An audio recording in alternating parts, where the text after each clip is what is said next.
Professor, shall we start, Professor? Sure, sir. Okay.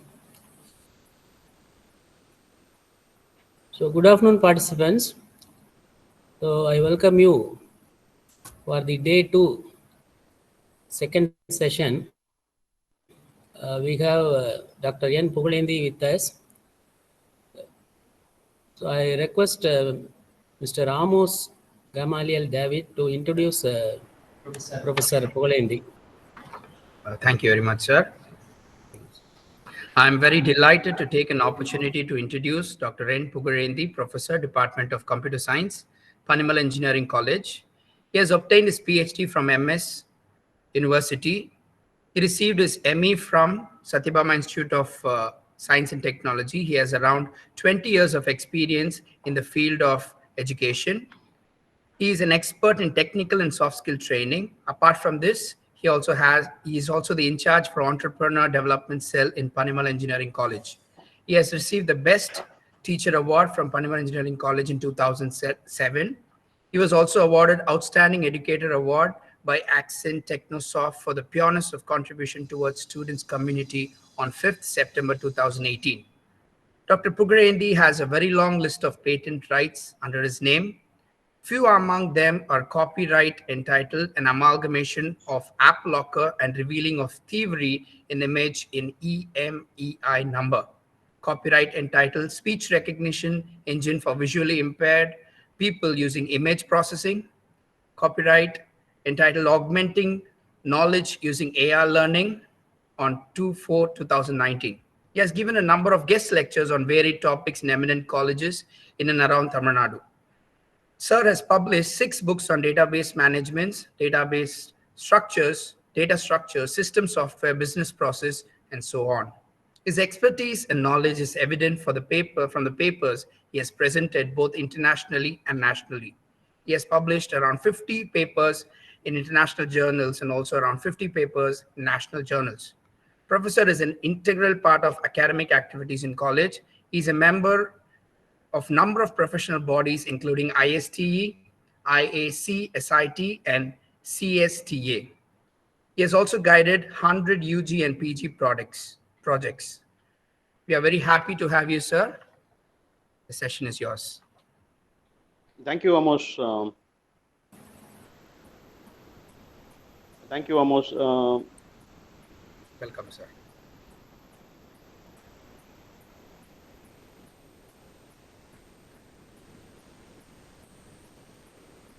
My PPT is visible, sir? Yes, sir. Yes, sir. Clear, sir. Thank you. Yes, sir.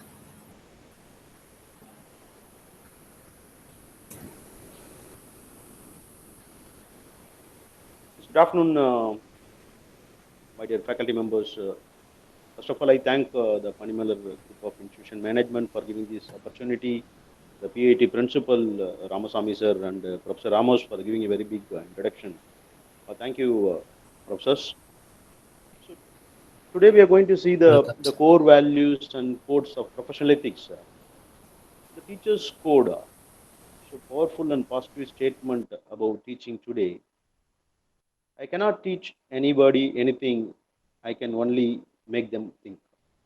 So this will be the objective of each and every the professors or the teachers.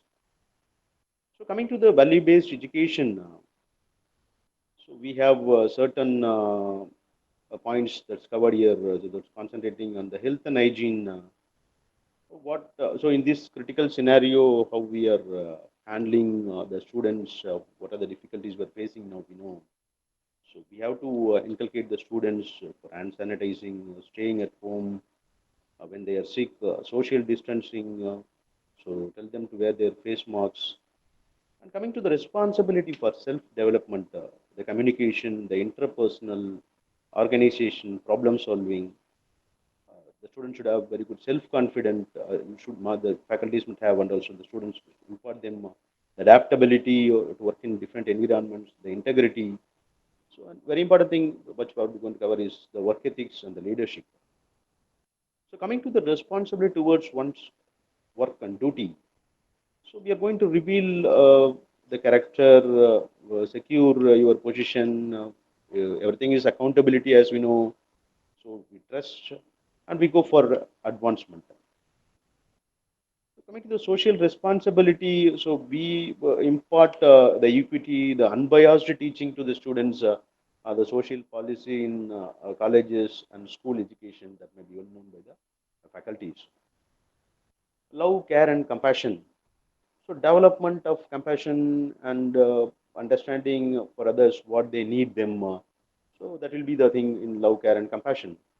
So coming to the critical and creative thinking, so as we know, the critical thinking is nothing but the logical or the sequential discipline process of rationalizing, analyzing, or evaluating, interpreting. That's going to be the critical thinking.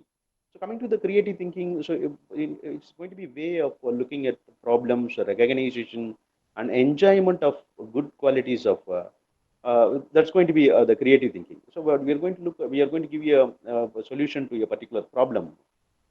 So coming to the appreciation of beauty and aesthetics, so the recognition and enjoyment of good qualities of someone, so that we are going to see. So coming to the whole school approach, so that is followed, so the attributes that is responsible for the whole school approach. So the whole school approach so recognizes that all the aspects of the school community, or it may be colleges, or it may be any educational institutions, can impact upon the student health and well-being, and how we are going to join or link this learning and health together. So that is going to be the whole school approach. So the attributes, some of the attributes is given there. So we have the responsibilities. So what we care for something, what is how much care we take care of for the students, the gratitude, how much thankful we are going to be, the care. So what is the necessary thing that we are going to take care for the health or welfare or maintenance, and how we are going to protect the students? That's the thing. And then we have the wisdom, the quality of experience, knowledge. It can be what judgment we are going to give based on a particular decision making. Coming to the perseverance, so we have to achieve something, even it's going to be difficult. So we have to overcome that situation. So integrity. So always you should be honest in any situation. If you have a strong principles, so you must be stand on that particular strong principle, even though in any critical situation, if you take a decision, uh, you give a quality decision, that is honest decision. Coming to the experience, so as what is the accumulated skill or accumulated knowledge that you get in doing something repeatedly, so that's going to be the experience. So the leadership, though, so that it's going to be, it may be action, or it may be will be leading a group or an organization. That's still the actual the educator must have. Coming to the intervention programs, so to promote social or emotional skills and mental skills to focus on your duties, so we need a lot of interventions programs. So this is also one type of intervention program. So coming to the teachers and valuation, so this is and the feedback. Generally, it's going to be the feedback. So it should be taken regularly, such that what we can do, so we can identify what are my strengths and what are my weaknesses. We can identify. So this the actual what I can tell, the core values. So it's come from some of the concepts. So the values which rise at the beginning in ancient India. So they are the Buddhis, Jainis, and Rabindranath Tagore's Santiniketan. So going to the Buddhists, so everyone has the responsibilities for their own happiness in life. So we have right mindfulness, right view, right intention, right speech, right action, right livelihood, right effort, and right concentration. So Sila is important. So what anything, so but the above points that we are going to follow, the morality or the right to conduct, that is very important in Buddhism. So coming to the Jainism, so normally, so they follow two things. So the armless and it should be calm. That is the thing. So it is a fivefold path. So it deals with the ahimsa, satya, Astaya, Brahmacharya, and Apragraha. So it non-violence. So Satya means, it's a truth. Asteya, don't steal, non-stealing. Brahmacharya. So and then Apragariya. So non-persistence. That's the thing. So coming to the Rabindranath Tagore's Santiniketan, so they concentrate more on the human values and the heart, the development of art, and also the cultural values. So coming to the 5 basic guidelines for value education, so we tell the human values and the professional ethics, what we teach for each and every student for developing their life and happiness, how they take. So the 5 basic guidelines are maybe universal outlook, rational, natural and verifiable, all encompassing, leading to harmony. So coming to the universal outlook, so it is we're not going to specify to a particular section, or it may be for a particular nation. It is going for the entire universe. It's going to be the common. The value education is not going to be restricted to a nationality or to a gender or to a section. So to all the human beings. So it's going to be universally. It's going to be the common. So it should be applicable to all mankind. So something that is related to or applicable to all human beings, that's going to be the universal outcome. So the content of which the value education has to be universally applicable to all human beings should be true all times and all places. I'm not going to I'm going to restriction to a certain place, the universal outlook or the human values and the professional is going to change for different nations or it may be for countries. So coming to the rational, so something is going to be based on logic or reason. So the value education has to be amendable to reasoning and not biased on dogmas or blind belief. So we know amendable. So it's open and responsible to suggestions. So dogmas, the principal set of authorities. So the value education cannot be a set of sermons. So do's and don'ts. So you don't talk about a particular religion or a particular moral subject. So as we know, so we tell, so 1 plus 1 is 2. It's not such that we can't tell it is going to be 1, 1. So it's natural and verifiable. So natural means it's existing of delivered from nature. It's not made. Natural means acceptable in a natural manner to all human beings. It will leads to fulfillment, happiness. So as we know, naturally in cold winter season it will be cold and summer season will be hot. But what we do, so we change. So in the hot we put AC and we freeze, and in the cold we put hot heaters. So that's going to be the thing that we going to pollute the natural things. So verifiable means something that can be checked and verified. So content of value education should be verifiable. That's very important. So do not assume something because it is stated or written in a book. Rather verify and you implement. Go for instead of going for the accumulated knowledge. So impart the students to concentrate on the applied knowledge. So that will be that the actual society expects now. Our stakeholders. So like the companies, they expect now. So all encompassing, it means including or covering everything and everyone. So value education is aimed as transform our consciousness and living. Hence, it has to permit information into all dimensions of our living, namely, it may be thoughts, it may be behavior, work, understanding, realizing, as well as all levels. So it may be it's applicable to individuals or a family or a society, or it's going to be a nature. So that's going to be applicable to all. So coming to the leading to harmony, so it means something that go well together. So, for example, you don't get angry with yourself, or you did not fight with your parents or siblings or friends. Then this relation is called as harmonious relation. That the actual the very good the qualities that the teachers and the educators must have. So the main aim of this value education is to enable us to be in harmony within and in harmony with others and in harmony with the rest of others. So coming to the professional ethics and values in teaching. So what is professional ethics? So we know every profession has its own ethics. We have a code of conduct and values.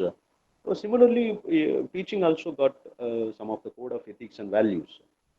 So professional ethics primarily focus on self-imposed, made very much explicit in terms of code of conduct. It's documented in our association given by the government or other professional associations. So to what extent we are abiding by these professional ethics? and code of conduct, to transact our responsibilities and duties, to be a very responsible professional, committed to our professions, and we are supposed to, or were expected to deliver certain things, the duties, what is our responsibilities in a certain ethical manner. We have to do this. So professional ethics, we can say it is a hallmark of any profession. It may be, you can take any professions like it may be a legal practitioners, or you can take a medical practitioners, a technical, engineers or the scientists, or we can take our profession itself, the teaching profession. In every profession, the hallmark of that profession is their ethics, their professional ethics. So the hallmark of any profession is the commitment of its members to the code of ethics. So being a doctor, or you take a being as engineer, a scientist, or being an armed person, it may be an army person, or it may be being a teacher, what I am supposed to do, how I am supposed to behave, and how I am supposed to discharge my duties and responsibilities. So this is a whole hallmark of my professionalism and code of conduct and ethical standard to which I am going to be committed. So continuing with the professional ethics and values in teaching. So being the professional, if I think myself as a profession, then I am committed to the code of conduct and ethics. So which going to set out professional values and responsibilities. So automatically it explains our professional and standard values.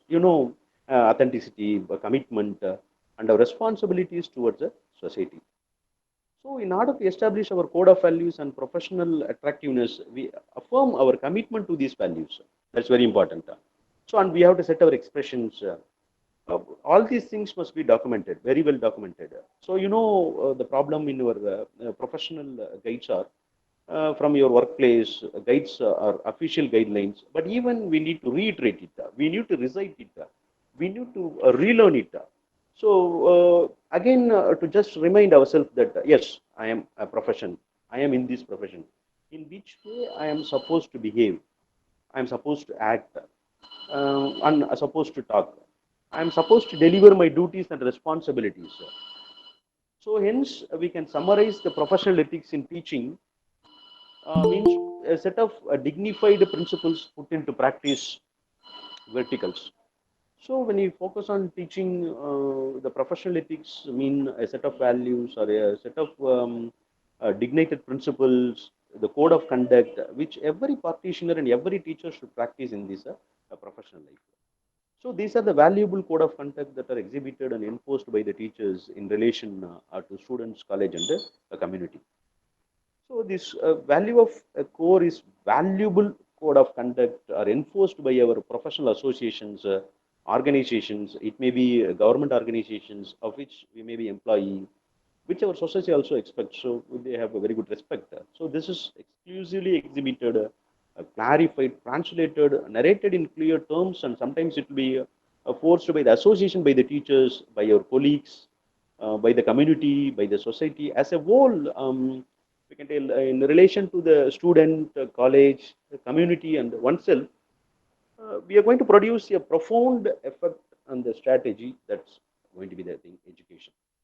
So here, being a public servant and having our goal, our philosophy of serving the people, satisfying all our stakeholders, they may be our parents, they may be students, they may be our colleagues, they may be the organizations, or there may be some of the companies that recruit our students. Really for the entire, the teachers, the whole society or the whole community is going to be a stakeholder, we can tell finally. So we are committed to deliver the good things. We are committed to uplift the quality of the student life. We are committed to improve the performance of the enhancement, the level of understanding, what the students learn, how much we are committed towards that, and what we are going to do for the society and community. So for what sustainable impact of teaching, learning process and the education systems. So in discharging our duties and responsibilities, we can say teachers should be guided by a set of values. All of us, we have some ideology of some philosophies. It may be values in our personal life. Also, we have to get some separate thought. These are my professional values in life and workspace. So in life I should be like this. In workspace I should be like this. So that principle must be followed. So we have to abide by what is the terms and conditions that's going to be imposed by the It may be by an organization, or it may be depends on the colleges, or some associations will give some of the rules and regulations, or some governing bodies.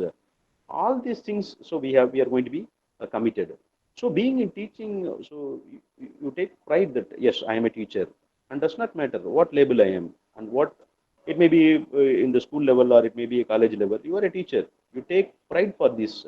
Then definitely I'm going to pull also impose some of the self-imposed on your discipline values and code of conducts on myself. So to guide my behavior, to monitor my behavior, and to observe that it significantly influences. So it significantly affects.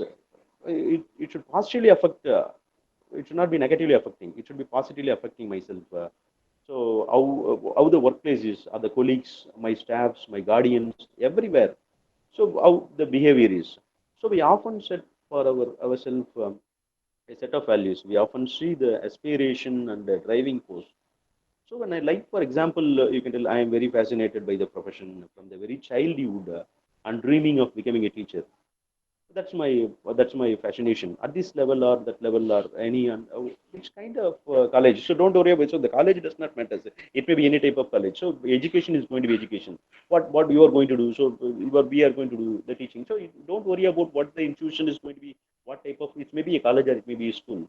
So if I am not sparing for to be a teacher, or if I am being fascinated by this profession, or maybe because of some of the role model teacher, I have so I can see my teacher will be a role model for me. So that I've encountered an experience. So the well situation. So here in my childhood, so it may be in college days or etc. So on seeing a particular professors or teachers, or we love. So we want to become this profession. We want to commit for this profession.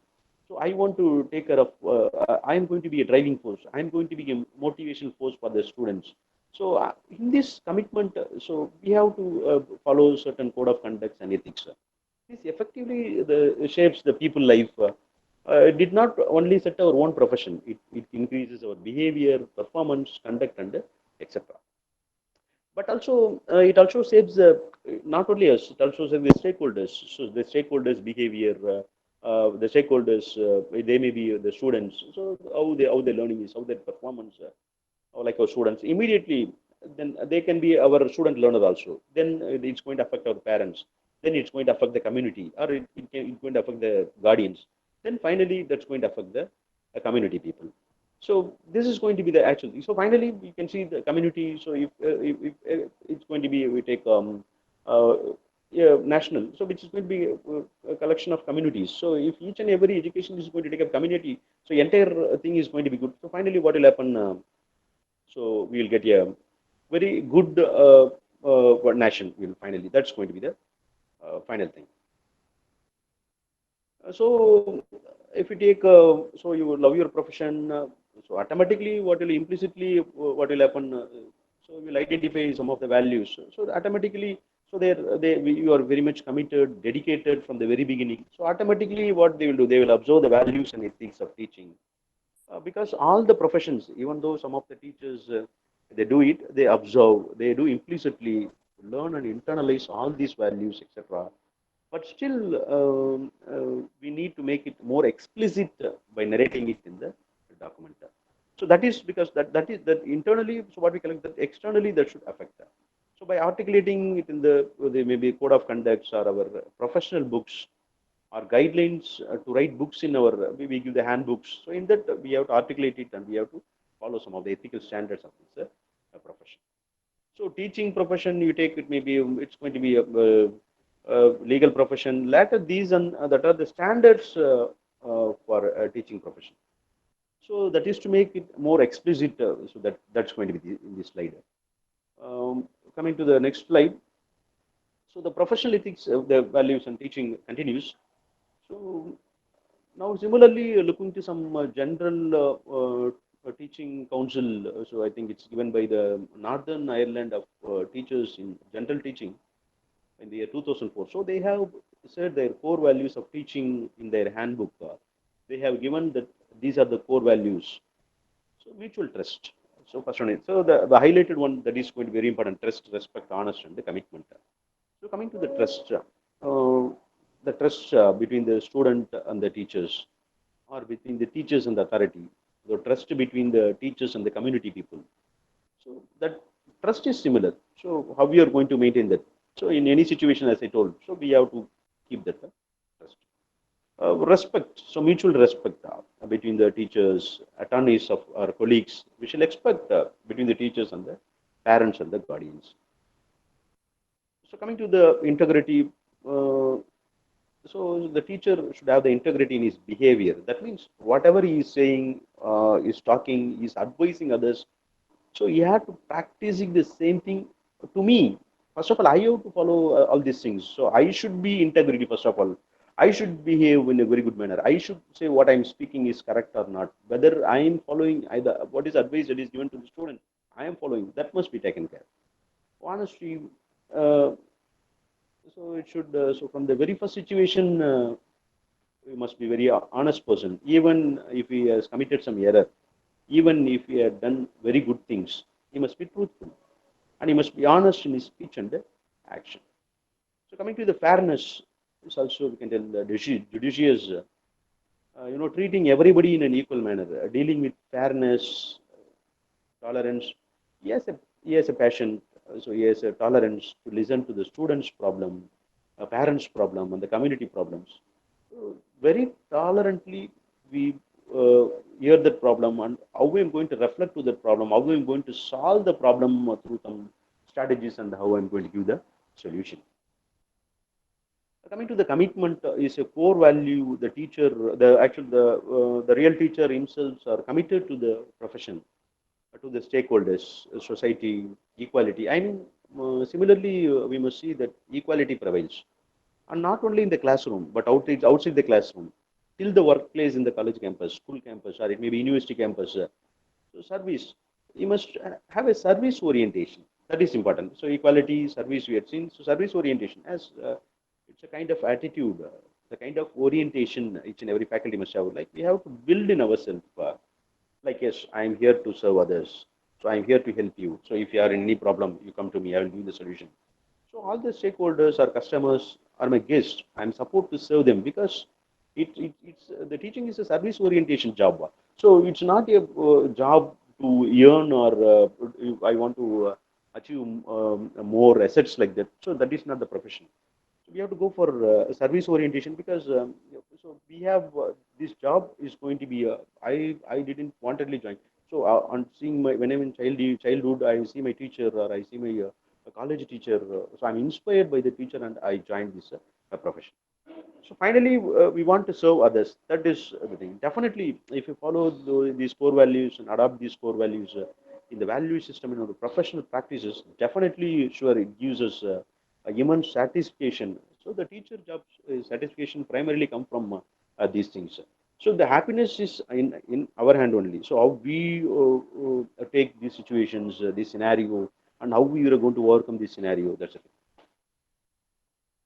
So coming to the similarly from our Australian Education and Training Department, Canberra, I think in 2006, the Teachers Code of Professional Practice need to be based on 5 principles. So they have also explicitly narrated the 5 principles. The first principle is serve to the public. So what is our main aim? To serve the people, to serve the public, then responsiveness to the government and what the public needs. So I have to respond immediately what the authority or government asks themselves them to do, what the management asks me to do. Also, if it may be public or it may be community people have, they will have some certain requirements. So what are the requirements? You identify the specific needs. So we have to cater their needs. We have to fulfill their needs. So next is accountability.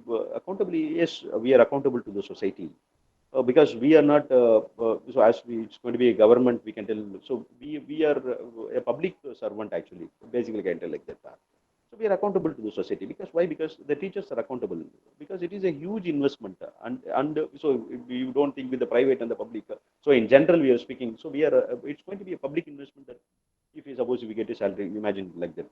So it's a huge investment of the human resource, financial resource for the society, for the people, for such a public investment. Being a public servant, being a teacher, we are accountable to. not only to the government, so to the authorities, to the who is my employer, who gives us the salary, also to our stakeholders. So they may be our colleagues, they may be teachers, students, parents. Finally, the entire whole community are accountable.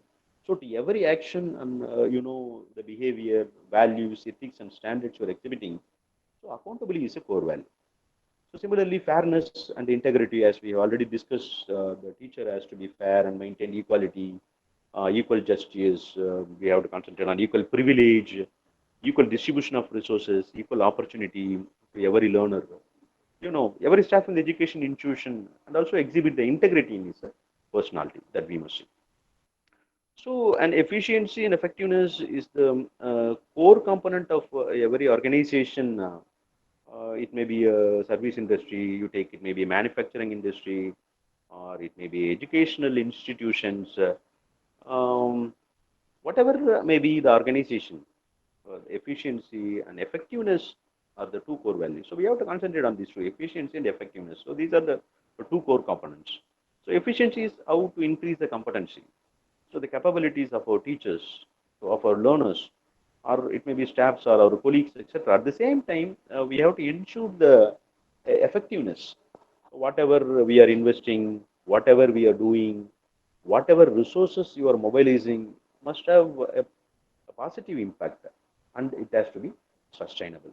So these are the 5 principles that is given by the Australian Education and Training Department. So coming to the code of professional practice, it should be updated from time to time. So we have to so according to the change, that's what the society needs. As we know, they will be expecting some expectations will be there. So these type of community peoples will have some expectation. What is their expectations? What they really need? As a public servant, asked to collect the information from that community and serve what the people expect. So towards their needs, we have to satisfy their needs. We have to work towards their needs. So instead of what is your ideas and your vision, and you will be having different ideas. So don't concentrate in that more. Instead of you ask what is your need.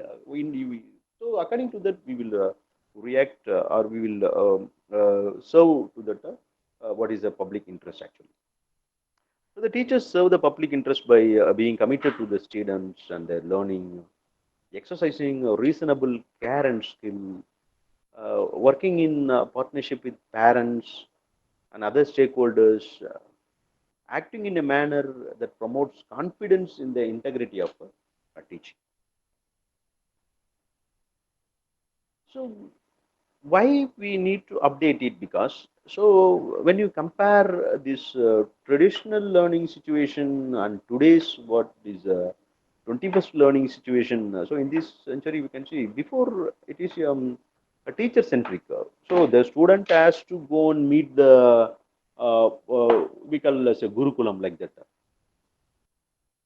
So we have the student has to reach the teacher. So now we know it is student centric. So we are reaching the students. The teacher's role was limited in past.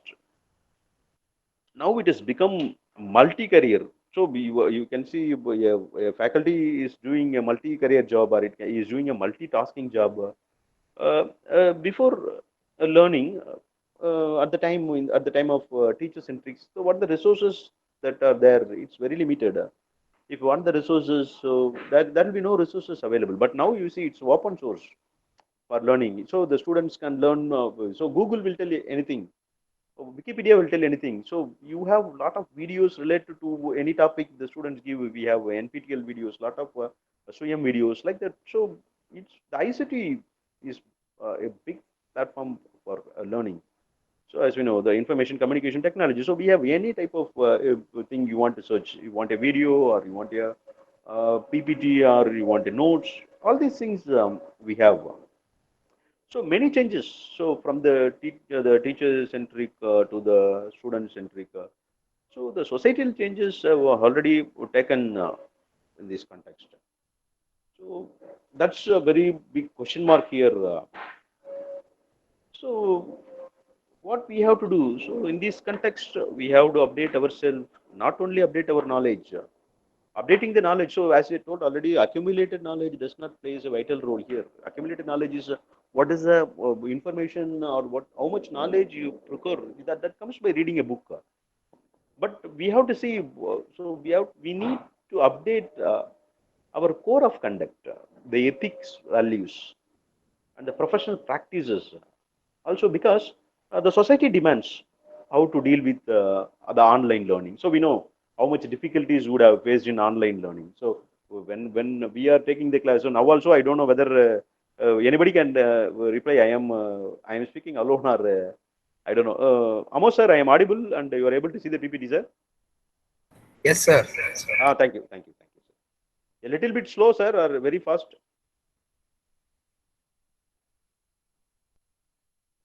Okay, thank you, thank you. So as usual, now I get an immediate response because we are faculties. We know so what the difficulty I am facing. The same difficulty you would have faced as I know. But you see, so when I'm asking you, the same situation happens before 3 months or 4 months to my student. I will ask whether hey, guys whether good morning. There will be no good morning. By the time they are able to see the PPT man, I'm audible. There'll be no voice. So what we have to do normally, what my friends do, they connect to the mobile and Professor, onto the it is laptop. in normal phase. No, no. Yes, okay. Yes, okay. Yeah. So Doing. that's a difficulty we are having. So I have my laptop. That laptop I will switch on, and now and then I will check whether I am my voice is audible, my PPT is visible. So parallelly I do. So that is the already I told it's going to be multitasking that we do. So what are the difficulties we deal with online learning? Now also we deal with offline learning. So what very much difficulty now. The strength is going to be high in some of the education institutions. So it's very difficult to deal with this offline learning.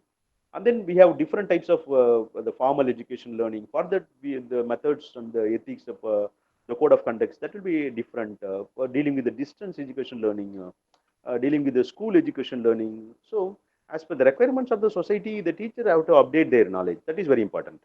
So, as I told already, so according to the community, what the community expects, what the society expects. So I should not be. I should not now. I tell. So I know C language. So I can. I'm good in C. I'm good in C plus plus. So if you tell like that, but there is no that we have to tell. I'm good in machine learning. I'm good in deep learning.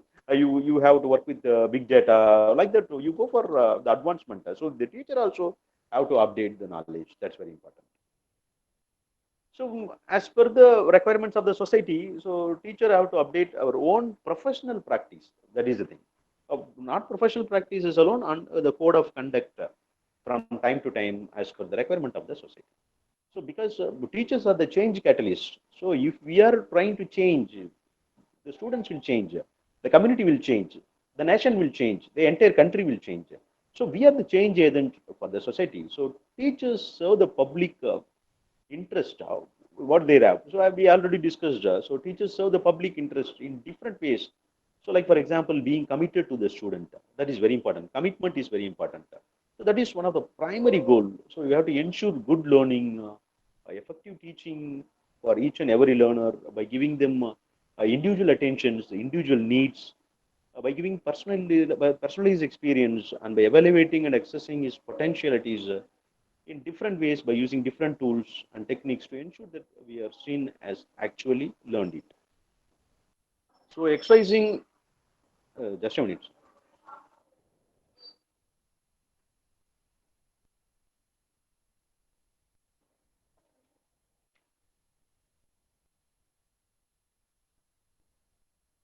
Okay, sorry, sir.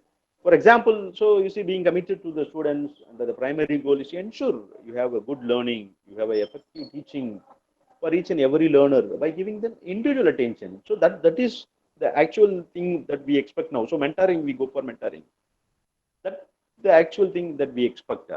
So as you are able to graduate and you are able to place 20 students.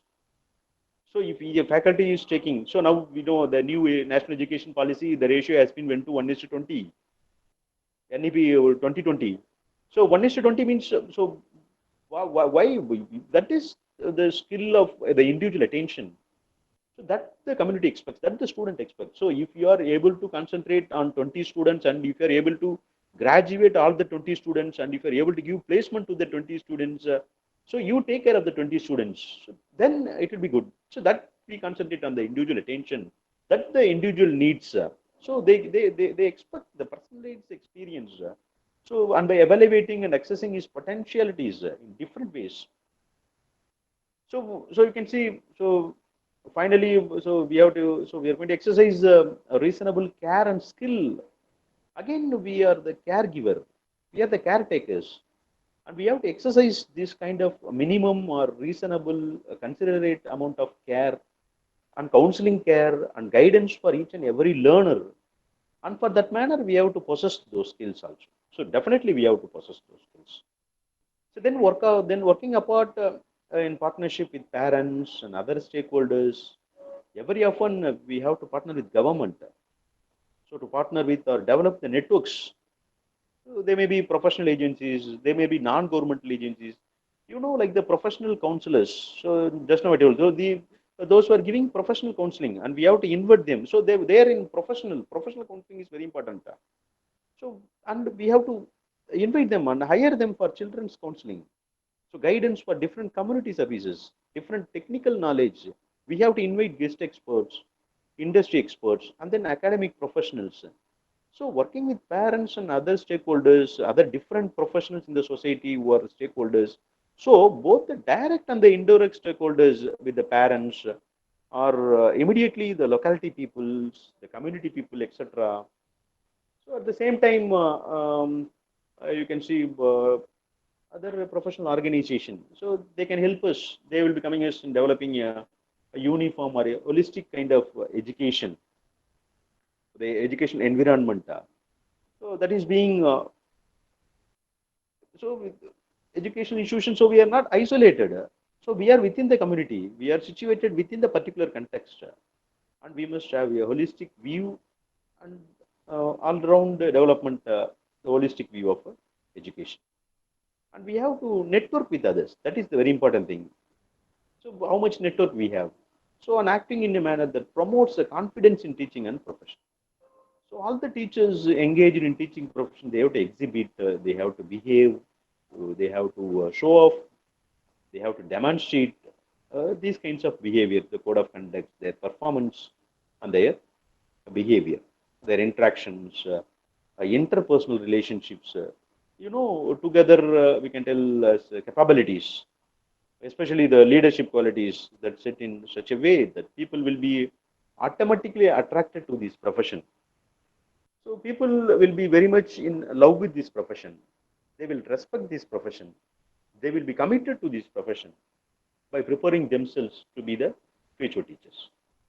So automatically they will build up the confidence in this profession. So as you know, education is the primary pillar of society development. So we are the primary pillars of the societal development. So teachers are the sailors. So they are the pilots. They are the drivers. So we have to drive.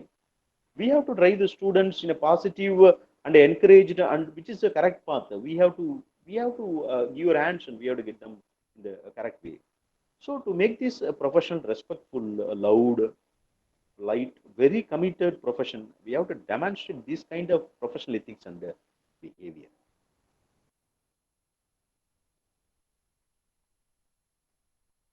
So that is why each teacher has an obligation to again being the public servant. As we know, we are obliged to bound to serve others, to discharge some of the duties. So the teacher has to respect the dignity, rights, and opinions of others. We cannot dominate. We cannot say whatever I am saying is correct. So we can be wrong sometime. We have to respect the dignity of each and every individual learner, because individual learners are different from others. One may have strength and one may have weaknesses from special needs. So we have to respect each and every individual learners and stakeholders. So each abilities, what is their needs, what is their opinions, what is their requirement. We have to respect. We cannot differentiate. No, no, no, no. We just want topper only. We don't give admissions. we cannot discriminate the students. We have to accept them with strength and weaknesses. So as our founder chairman will tell, so we don't the like the educational institutions. So we don't recruit or we don't put admission to the students who have 90% and above. Some of the colleges are there, so they put only admission with a maximum percentage. So our college is not concentrating on that. So our founder and chairman will tell, so don't worry about the entry. So the entry of the students can be anything. What is the work of me? What is the work of the faculties? So what is the work of the education institution? So we have to train them. I have to guide them. I have to take care. I should be a role model for him. I have to train. I have to give a lot of what you can tell the accumulated knowledge and applied knowledge. I have to give the placement to him.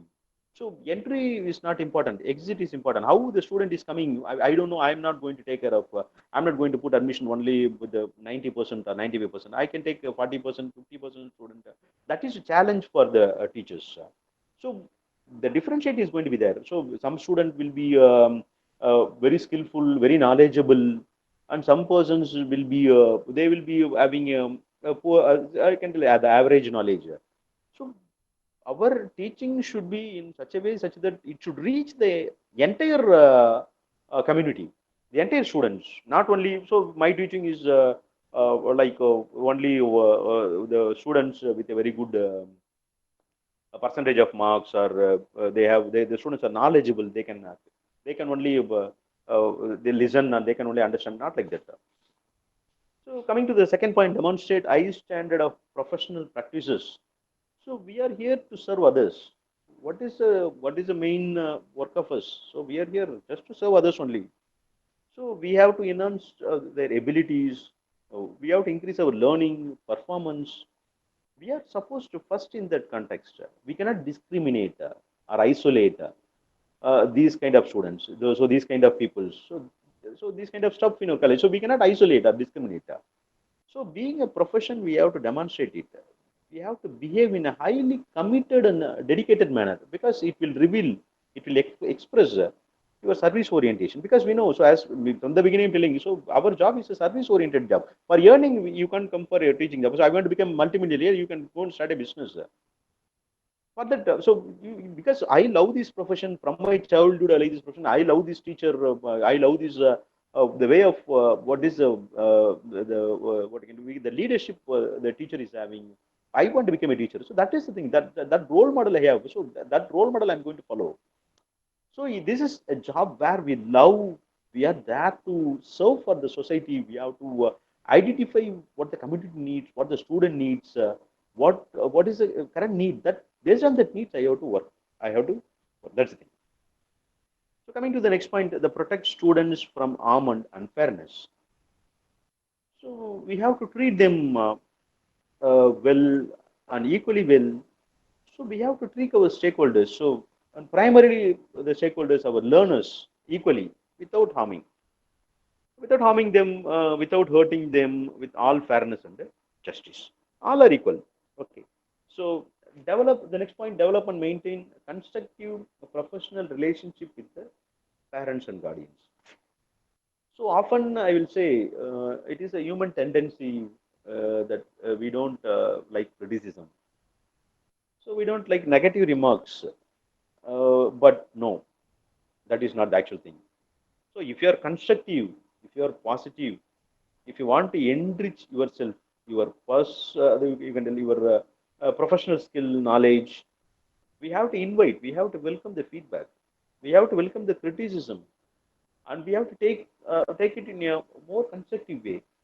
So we have to maintain the constructive professional relationship. So if you have committed any mistake, we have to evaluate ourselves and we have to correct that mistake. So normally, what we'll do, so when we take the class after at the end of the semester, instead of taking the feedback, if we take the feedback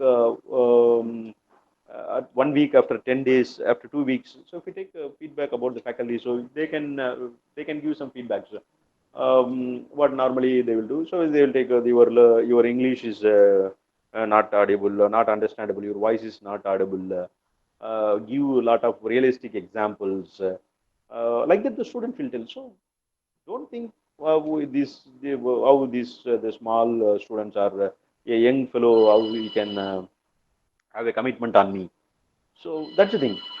So what is the feedback? What is the negative feedback? Don't worry about it. Maybe a positive feedback or negative feedback. So you have to see what is any type of feedback it is. So we have to overcome that feedback. So you work in a more constructive way.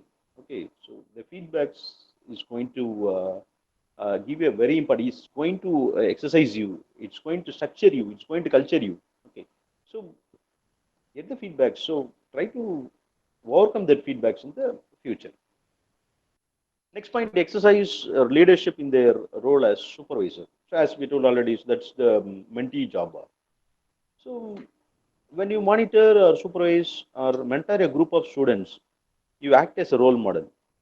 In every moment, you are being evaluated as a public figure. So demonstrate that kind of behavior so that people will accept you. So he is a good teacher. Yes, he is a very good role model. I want to become like that sir. So he is very good in knowledge. So his dressing is good. His body language is good. His communication is good. He is an encyclopedia. So if you ask any questions to him, he is ready to answer. So that's going to be. I accept him as a role model. Next point, discuss any form of discrimination or harassment in the workplace. So any kind of discrimination or harassment, injustice, you take action against it. You be active and eliminate these things or bad things from the work environment.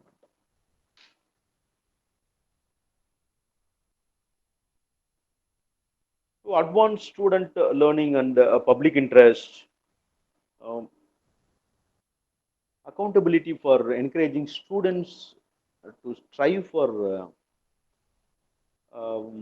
high standards and to value learning. So definitely, each individual child is different from others. He has his own abilities, potential. So our effort should be expand his abilities to stretch out to his maximum potential ready, so that he can excel well, he can perform well, and he will love to learn in a better way. Accept responsibility. The next point is higher. Accept responsibilities for high equality and teaching. So our efforts should be always on achieving the professional excellence. So in terms of gaining the knowledge, in terms of professional practice, in terms of research, in terms of innovative thinking. So achieve the quality. What I can achieve, what I have to do, what is the quality in my teaching, what I have to achieve. So, in which domain knowledge? So, some student will come and ask. So, I want to do your research in this area, but what the faculty will tell, I am not. I am not good in this area. I am good in this area. If the student is coming, I want to work in mainframe. You will tell I am good in big data. So, you why you can't learn? So, any domain knowledge you learn for the welfare of the students. What type of research area is coming with? You try to learn and try to work with such that the student excel. Next one, act with probability in their daily work activities and decision making. So whatever we perform with the decisions, the task, the problems, we solve everything. We have exhibit this kind of intelligence probability. Exercise efficient resource management. So you take it may be a government school or it may be a panchayat school or it may be a rural school. They will be having limited resources. As we know, they will not be having a computer, they will not be having a laptop, there will be no internet connection will be there. There will be minimum resources will be there. So what normally the teachers will do. So I don't have this, I don't have that. So they will not take the class or imagine they are taking with the a traditional technique. So nowadays, if you go to the government schools, also the schools are well decorated. They are taking the schools. They're taking the class in laptops. Smart classes is there. So they have their mobiles. They have the internet connections. They have their own dangles. So they use their dangles. Why you can't use their dangles? And why you can't take the classes? So instead of telling I am having limited resources, I instead of complaining to your higher officials. don't go instead of complaining. So we don't have the resources. You think, what are the existing potential in terms of resources? What resources are right with you? So how maximally you can utilize this that minimum resources that use it and accelerate the growth of the student. Acting professional and honesty at all times. This is a very important thing. At any situation, you should think I am a profession and should behave in this way. So we have to see that. Okay. So coming to the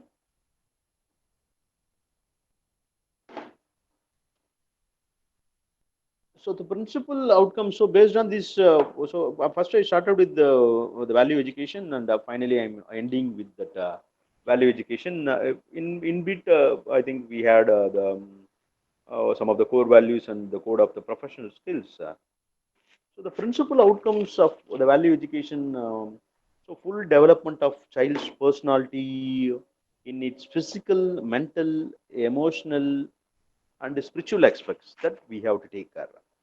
So not only imparting the knowledge is the work of the faculty or the educator is not like that. So we have to concentrate on all these things. So inculcating of good manners and responsibilities and cooperative citizenship. So we are producing a citizen who is going to involve or who is going to emerge in the society.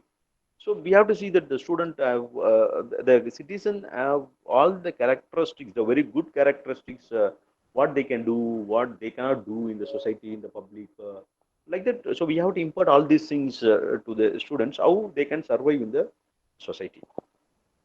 Developing respect for individuals and the society, inculcating a spirit of patriotism and national integration. That's very important thing. Developing democratic way of thinking and living. So this not only for mind. So this is so we can see if you have one children. So a lot of parents will have one child. So there, this type of thing will be there. Okay. So if you have two children, they will be having share the concept of sharing like that. Okay, but that will be missing here. Developing the tolerance towards an understanding of different religious faith. We have to know all these things. So at the beginning, I took what is Buddhism, what are the ethical values that is important in Buddhism, Jainism, Rabindranath Tagore's what that Niketan is telling. All these things. So we have a broad knowledge of these things. What that religion tell, what this tell, what that is going to tell. All these things we have to understand and we have to tolerate this. So developing a sense of human brotherhood at a social, national, and international level. So if this that brotherhood is going to come at any point of time. So we can see the society will be good. The crimes will be reduced. So they will be having a very good citizens. So the society will be moving in a very high standard and strength.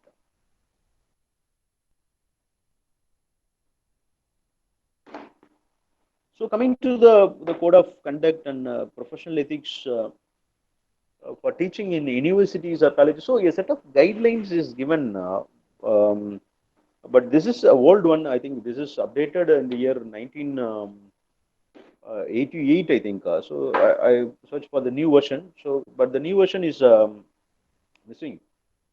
Um, what we have to do? So every teacher they have to maintain their absolute integrity.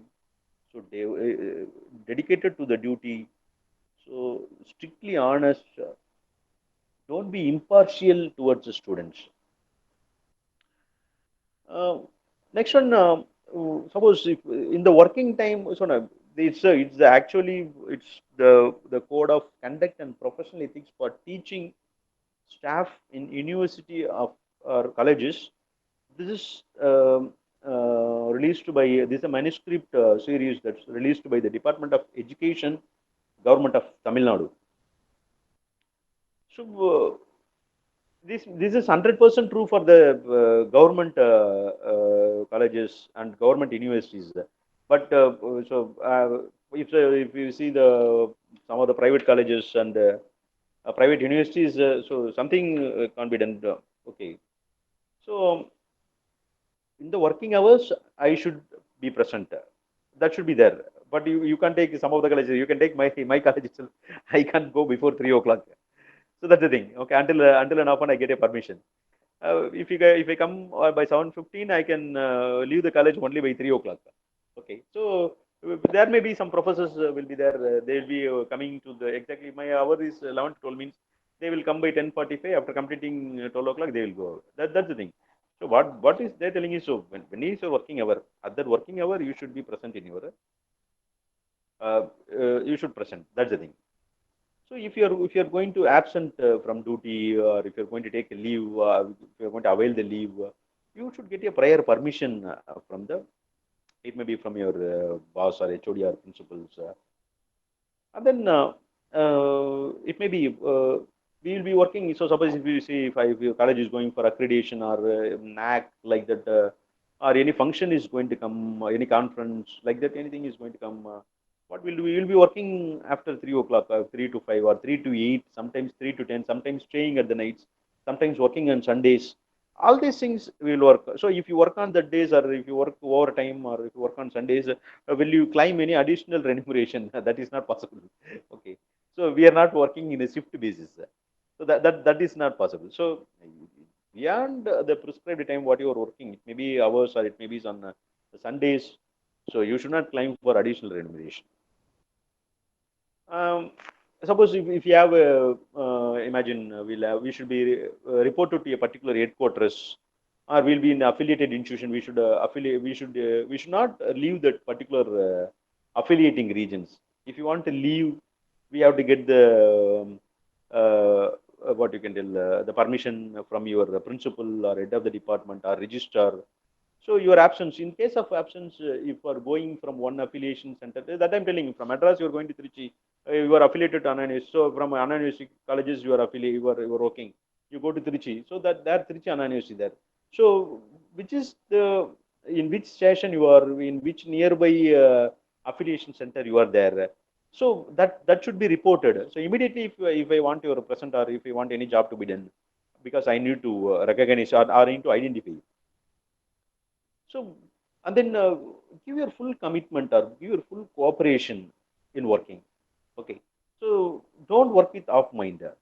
Give your full cooperation. And then, if in private institutions, so I think this point does not happen. So, engage classes regularly and punctually.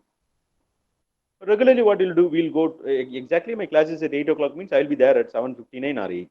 I will not go by 8:15 or 8:05 like that.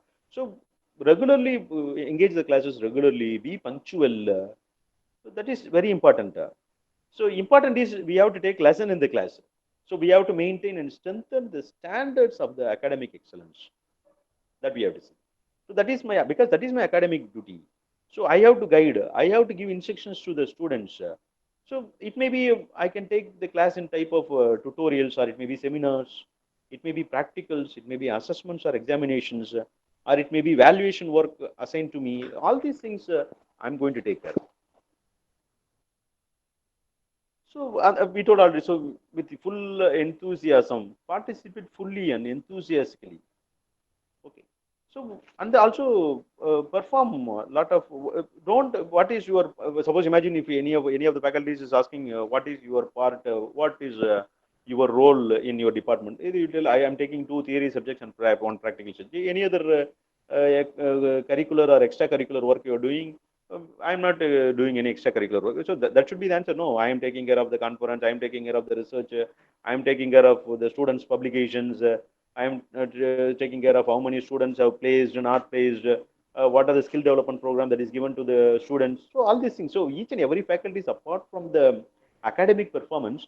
What is your work or what is your task that is related to the curricular or extracurricular work? Don't tell so that's I am taking only 2 subjects or one lab. What is your other thing that you are doing? So nothing should be there. Okay. If nothing should be there, means then how you are going to increase your skills and also the students' skills. So then, no teacher shall discriminate against. So there should not be discriminate against any caste, any creed or sect. religion or sex or nationality or language. So he is my community person. They are coming from my place. So I have a discrimination against that. This guy I don't like. So they are from different religion. I don't like students from Chennai. I don't like students from Nagarkoil or something like that. Like that they tell. So that should not be there with the faculties. Very important thing apart from the what the knowledge. So what generally we expect or the community expects or the society expects. So the knowledge can be imparted at any time, at any moment we can impart the knowledge to the students. But we have to enforce and maintain the discipline among the students. That is the work of the teacher. He is the main authority, so he has to enforce, he has to maintain the discipline, he has to maintain all these things. So the discipline is a very important thing that is one of the very important task of the teacher. So no teacher should incite the students against another student. I should not tell, I don't like that as student, so I will tell to one student, you go and fight with that student. That should not be done. And then impartiality. So the performance of students in test, examinations, assignments, it may be practicals, it may be dissertations, thesis. So I'm not going to make impartiality. So what is written there, what is there in the student? So based on the performance, so as already told the example. So if he is having 90% students only, we are not admitting. We admit 90% student, we admit 40% student, we admit 50% student. So we don't weigh according to their performance. So I'm not going to treat them according to their performance. And then unauthorized use of college. Don't use the college resources or for any personal use or commercial use or political use or any other purposes. And then threats of physical harm, harassment of any staff or students, that should not be done. So refuse to carry out the decision of the appropriate administrations. And then no teacher should violate the canons of the intellectual honesty. That should be very important thing. So we are misusing one's foundations or one research findings and the research works. So you would have done your work and you would have saved what stealing that information and what you can tell. So we are going to take their ideas and we are going to sell or we publish with our name. Okay, that's the thing. That should be done. Mm. So and then if any of the what you can tell the administration or the organization is giving a decision, we are uh, we are refusing to follow the decision. The rules and regulations are common to everybody. It may be a student or it may be faculty. So they will ask, they will come and say, you are not doing, then I already told you are a role model for the students. So how we are going to take, if you are refusing, if you are not following the rules and regulations, then you can't impart to your students. Active, so you should not participate in politics, you should not stand for any election or accept any nominations for any local body or state or central elections. So there should not be any case. It may be a judicial case or like that. So you can. So nowadays I see a lot of faculties. Maybe they have their own YouTube channels. They have their the videos, teaching videos. So it's very excellent. So some of the for any reference also, if we search any, so some of the faculties videos is coming. So we can refer that video. So that and all. So if they are going to speak in a radio or in a TV for any news channel like that, so if they are going to speak the positive thing, or if they are going to speak about any topic. So for example, I can tell which knowledge is important. Accumulated knowledge is simply important, or applied knowledge is important. Nowadays, what the company expects. This is the topic. Yes, I can go and speak to a. It may be to a news channel. I can go and speak. But I should not go and speak whether I'm going to oppose the offline examination. So that gives that gives innovation, or that gives creativeness, or that gives positive health to the students. That I can speak. That can be broadcasted. So that can be documented, that can be published. But these negative things, it should not be encouraged, and they should not be able to publish. And then the performance, we are going to we are going to weigh the students. So we are going to see the performance of the students. So we are going to weigh the students. We are going to evaluate the papers. We are going to give the marks.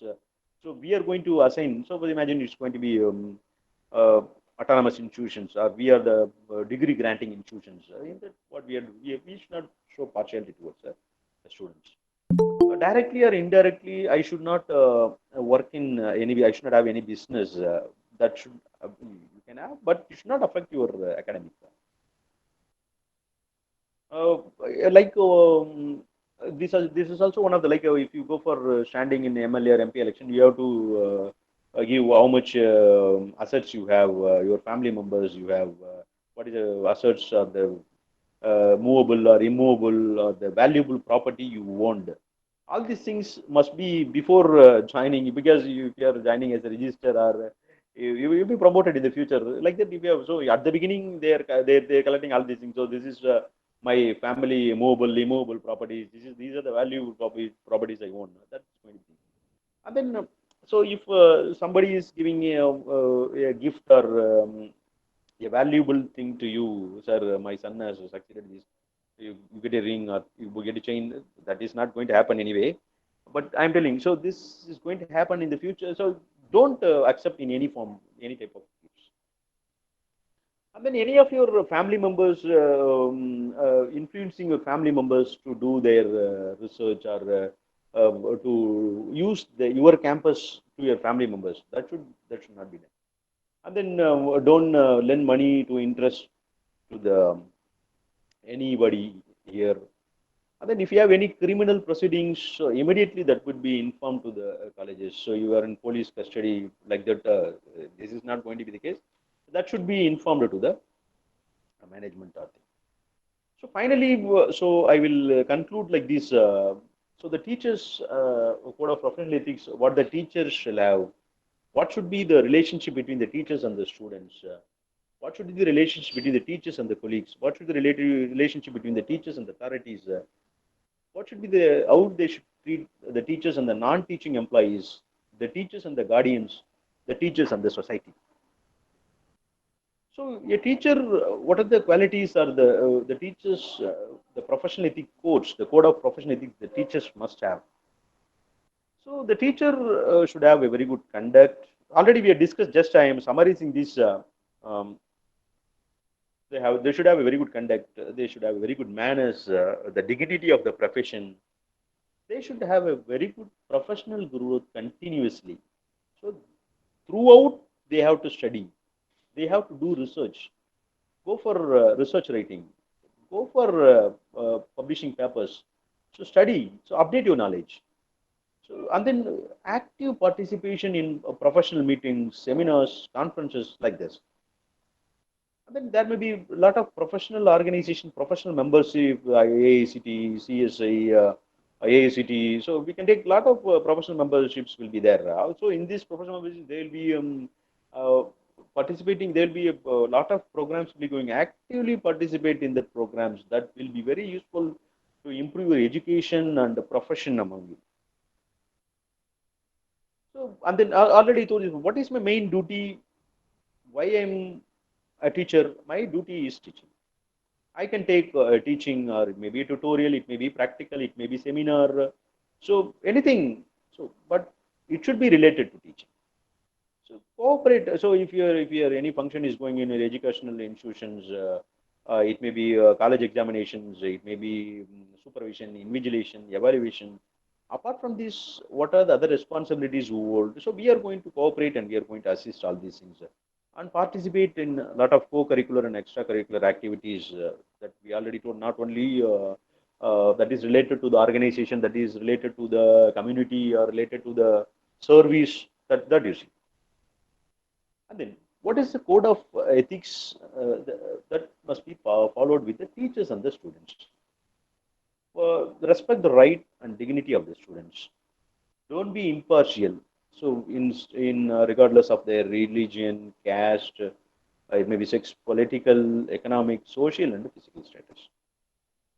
So recognize the difference in aptitude and capabilities among the students. So different students will have different individual needs. Identify the individual needs and work towards that individual needs. Encourage the students to improve their attainments, to develop their personalities, okay, and what they can do to the community or to the society. Encourage them. They will be ready to do. So inculcate among students scientific, progressive, it may be rational outlook, respect for physical labor, democracy, patriotism, and peace. That must be educated to the students. Be affectionate to the students. So the teacher should be affectionate to the student. So don't be like a dictator with the students. So everything you see the staff with the students, not on the race, not on the racism, or not on the religion. Every student is same. I'm going to the assessment is going to be based on the merit. So beyond their class hours, you help them, you guide them. Don't ask like some of the school teachers I will do. If they will tell evening you will come to tuition. So in school they will teach in one method. In tuition they will teach in another method. So I'm not going to. So behind their my I'm going to take class to my students. I'm not going to ask any remuneration or I'm not going to ask any rewards to them. So understand what is national heritage and national goals. Impart them to the students to understand. So already we saw this one, inciting the students against other students. Next, the code of ethics that is to be with the teachers and the colleagues. So your colleagues, what you expect, how you expect to be treated, the same manner they also expect them to be treated. So treat other members as you like. So speak respectfully with the other teachers. And then lodging unsubstantiated allegations against colleagues to higher authorities. Avoid that. So refraining from exploiting the consideration of caste, creed, religion, race, or gender, that is not good in our profession. So be thoroughly social and human, democratic, rational towards other teachers. So if you have tension or if you have any controversies, if you have any disputes with your colleagues, kindly remove them. So this is going to be a union. This is going to be the unity with the colleagues. That is going to keep your environment very happy. The next code of conduct with the teachers and the authorities. So as we know, so the rules, this is the existing rule. This is the procedure I have. This is the method I follow. So if this is going to be a procedure that's given by my organization, I should follow first of all. So I'm not what I'm going to do. So I will not follow. Only the student has to follow. That is not the thing. So that rule is a rule. Rule must be followed by everybody. That we must see. And then commitment. So commitment that I told. So my teaching will be different in classes. But if you go for private tuitions or coaching classes like that, there you come. My teaching will be different. That's not the criteria. So what is the formulation of policies of the institutions? Identify the policies. According to that, we have to react. So finally, we are going to cooperate with the authorities, and we have to make some betterment for the institutions. What they will expect, instead of the profit is another thing. Instead of that, what they will expect. So the number of students graduating should be high. The number of university ranks should be high. The number of students placed should be high. That the company expects. So they will, when we are joining, they will have some condition of contracts. That contract must be followed very strictly.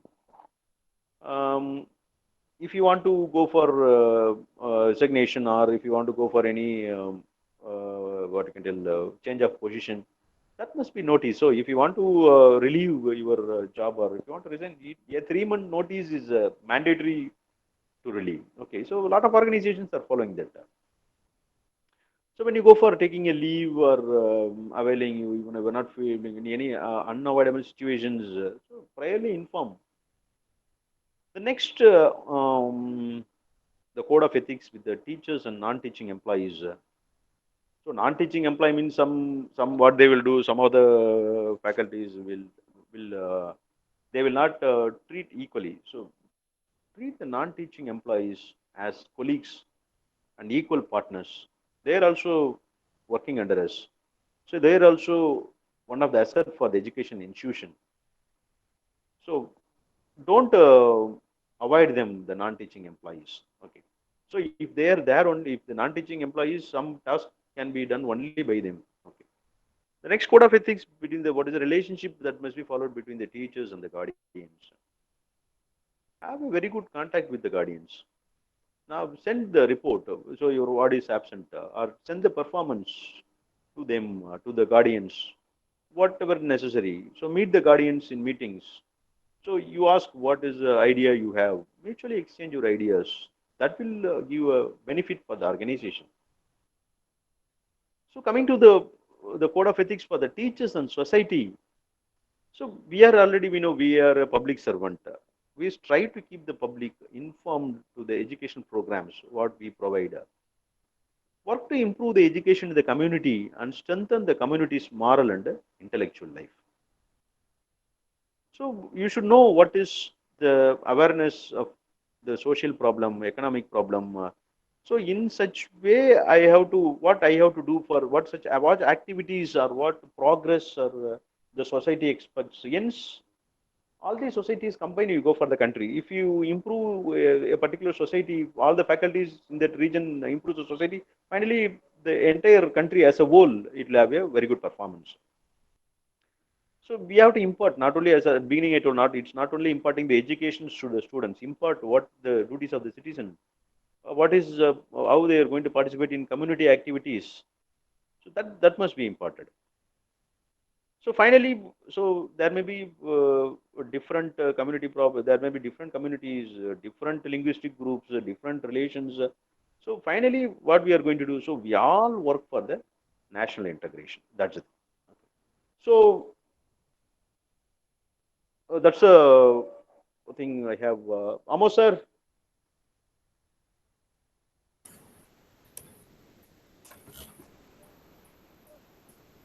Thank you, Professor. Sir, I'm audible, sir. Yes, sir. Yes, sir. Hi, sir.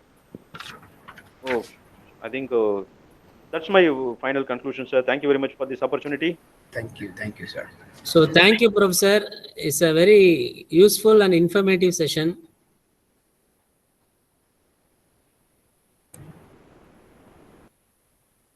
Thank you very much, Professor. Thank you, Professor. So can you take some questions from participants? Sure, Professor. Okay, participants, if you want to interact with our professor, you can ask questions.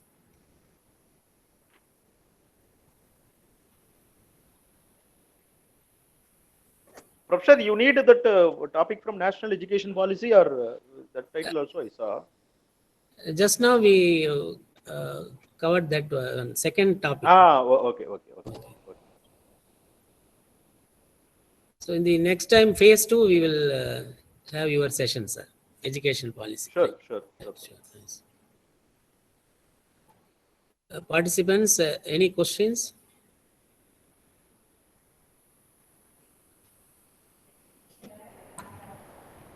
Okay, sir.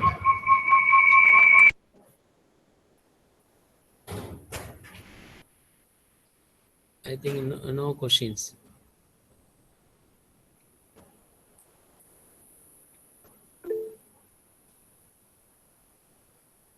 Okay, sir. Amos, sir, we can end this. So thank you very much, Professor. Dr. N. Pugarendi, Professor, Panimal Engineering College. So we have come to the end of session 3 on day 2. Tomorrow, again, we'll be meeting at 9 a.m. for session 1 on day 3, which will be on good touch and bad touch in education by Dr. V.D. Swaminathan, retired professor, University of Madras. A very important topic. So I request you all to join back tomorrow at 9 a.m. sharp for this session. So thank you once again for one and all.